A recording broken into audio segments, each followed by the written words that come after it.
क्या मोहब्बत की दुकानें खुलने लगी हैं और नफरत के बाजार सिमटने लगे हैं? क्या नफरत के बाजार और नफरत की राजनीति अब बंद हो जाएगी और मोहब्बत की राजनीति शुरू हो जाएगी?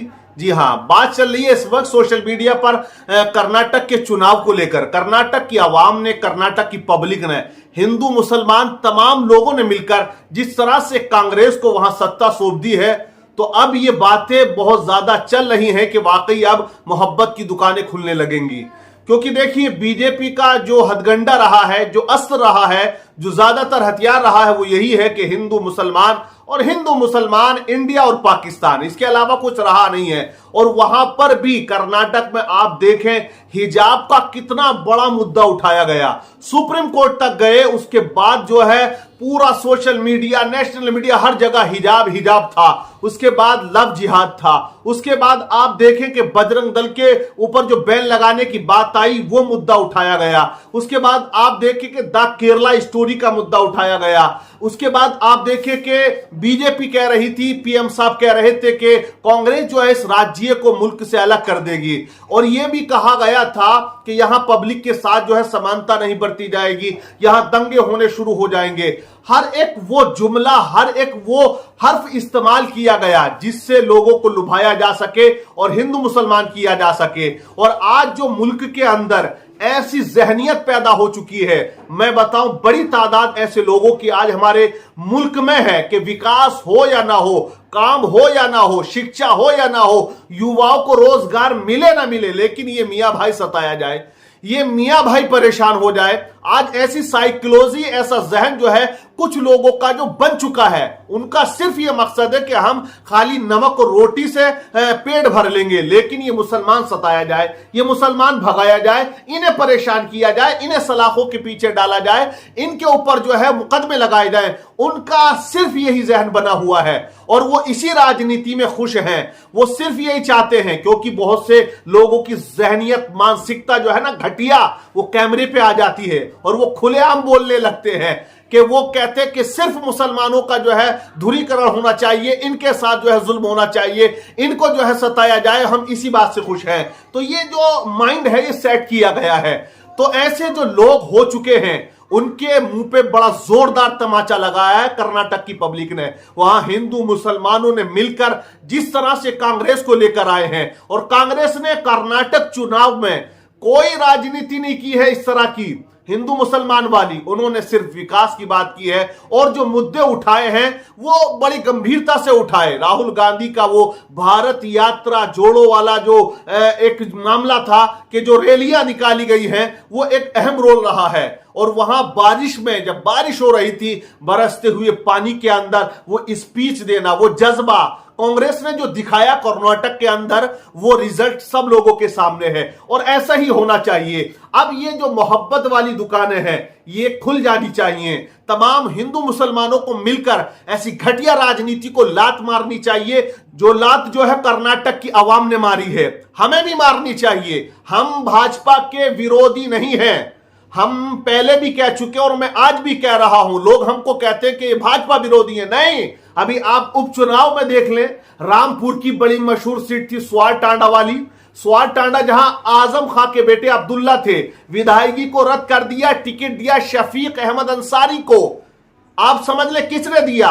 गठबंधन से जो मामला है, लोक दल, बीजेपी और लोक दल का जो गठबंधन है, वो प्रत्याशी आए तो पब्लिक ने उनको चुना, उनको वोट दिया और उन्हें विधायकी दे दी है। तो पता यह चला कि मानसिकता जो है बीजेपी की, जैसे कि आप देख लें नगर निकाय के चुनाव में बीजेपी ने बड़ी तादाद में मुस्लिमों को जो है टिकट दिया, उसमें बड़ी तादाद में मुसलमान जीते, लोगों ने वोट किया है। हालांकि मीडिया ने कहा बाबा का जलवा है।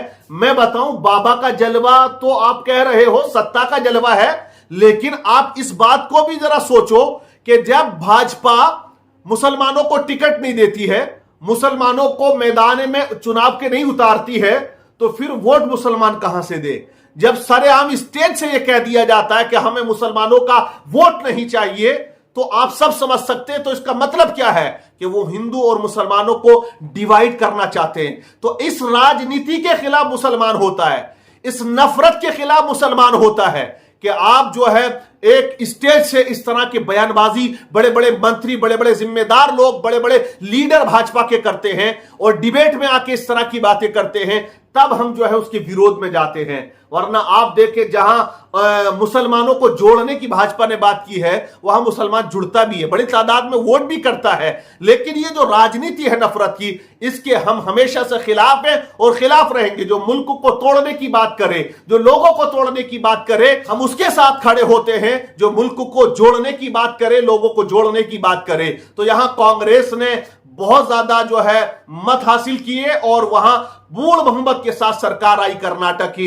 पब्लिक ने जो जहन दिया वो यही दिया कि मोहब्बत की दुकानें खुलनी चाहिए, नफरत के बाजार बंद हो जाने चाहिए। बहुत हो चुका है इन 7-8 सालों में, बहुत बाजार गर्म हो चुके हैं और बहुत नफरतें बढ़ गई हैं, जिसकी बुनियाद पर न जाने कितने बेकसूर लोगों का खून बह चुका है, कितने परिवार उजड़ चुके हैं, कितने घरों का चराग गुल हो चुका है, कितने बच्चे यतीम हो चुके हैं, कितनी औरतें बेवाएं हो चुकी हैं, सिर्फ इस राजनीति की बुनियाद पर जो नफरत की राजनीति है। तो ये नफरत की राजनीति बंद हो जाए और मोहब्बत की राजनीति चालू हो जाए। और अगर चुनाव लड़ा जाए, इलेक्शन लड़ा जाए, तो धर्म का नाम ना लिया जाए, बल्कि विकास, शिक्षा, रोजगार, तरक्की, उन्नति, हर तरफ इसी बात की चर्चा होनी चाहिए। और तमाम हिंदुस्तान वासियों को इसी को जो मद्देनजर रखते हुए चुनाव करना चाहिए, वोट देना चाहिए, ना कि हिंदू मुसलमान वाले जो राजनीति के नफरती चिंटू है वो जो करे हैं उन्हें नकार देना चाहिए, जैसा कि कर्नाटक की आवाम ने नकार दिया है।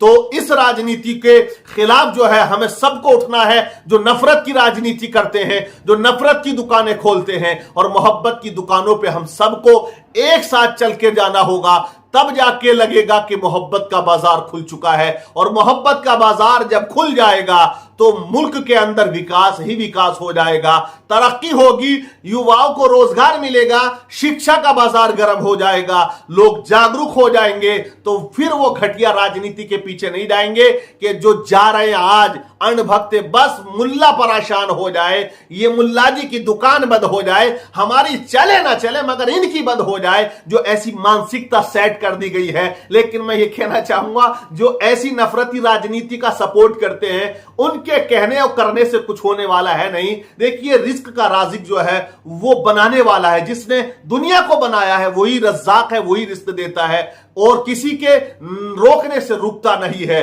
और आज बिरयानियों का जो मामला है वो बढ़ता जा रहा है मियां भाइयों का। जुम्मन चाचा खूब जुम्मे के दिन जमा के बिरयानी खा रहे हैं, दुकानें खूब खुल रही हैं। उस राजनीति से नफरत की, किसी के रिस्क पर कोई जो है लगता नहीं है बैन, लेकिन हाँ इलाकों में शांति खत्म हो जाती है, भाईचारा खत्म हो जाता है, तो इससे बड़ा अफसोस होता है। इसलिए आप क्या कहोगे नफरत की राजनीति के बारे में और मोहब्बत के पैगाम के बारे में और कर्नाटक के चुनाव के बारे में? आप कमेंट्स करके जरूर बताइएगा। आप किसे सपोर्ट करते हो, नफरत को या मोहब्बत को?